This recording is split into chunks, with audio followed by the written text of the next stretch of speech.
Hello and welcome to Cultural Apologists React for today, September 24th, 2024. This is an AI-generated podcast based directly on the writings of the Christian cultural apologists discussed. But like all AI, it can make mistakes. At least 492 people have been killed and hundreds more injured in intense Israeli bombing of South Lebanon, which has sent thousands fleeing for their lives. The Israeli military warned Lebanese people to evacuate their residences and distance themselves from buildings holding Hezbollah weapons before launching a series of airstrikes on Monday. Roads leading out of South Lebanon were jammed with traffic as people fled the relentless bombing, with areas that had served as safe zones suddenly in the crosshairs of the Israeli military. The conflict has escalated despite efforts by U.S. President Joe Biden to calm the situation and de-escalate tensions between Israel and Hezbollah. Commentary. In the seared landscape of South Lebanon, where the relentless bombing has claimed 492 lives and left thousands displaced and injured, a haunting question resounds through the desolate streets. What is the nature of God's presence in this maelstrom? The toll of devastation serves as a merciless reminder that human suffering knows no bounds. Yet amidst this abyss of uncertainty, I am compelled to ponder the words of John Stott, who reminds us that the Bible is not a blueprint for politics, but rather a testament to the very essence of God and his relation to humanity. As we bear witness to the unrelenting bombardment and the ensuing exodus from South Lebanon, it becomes increasingly evident that this conflict represents a primal struggle, one that pits hope against despair, faith against fear, and the indomitable human spirit against the void of uncertainty. In this context, the Church's call to be a beacon of hope in a world often bereft of solace assumes profound significance.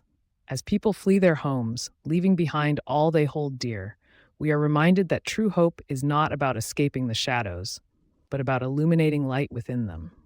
This is the timeless message of Esther, who navigated the treacherous waters of Persian politics with faith and integrity intact.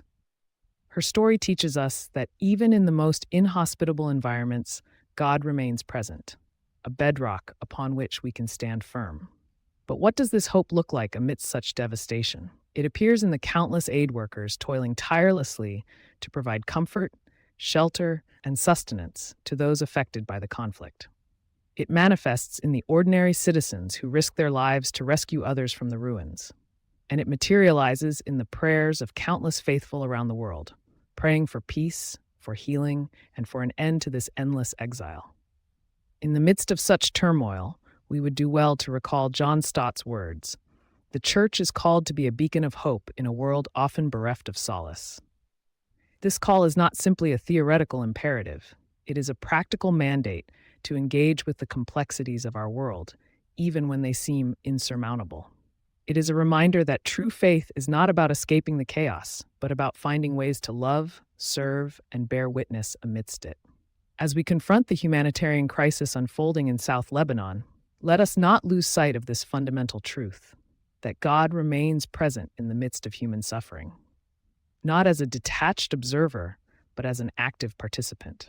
In this realization lies the possibility for hope, a hope that is not about escaping the darkness, but about illuminating light within it. In the end, the question we must ask ourselves is not, where is God in this chaos?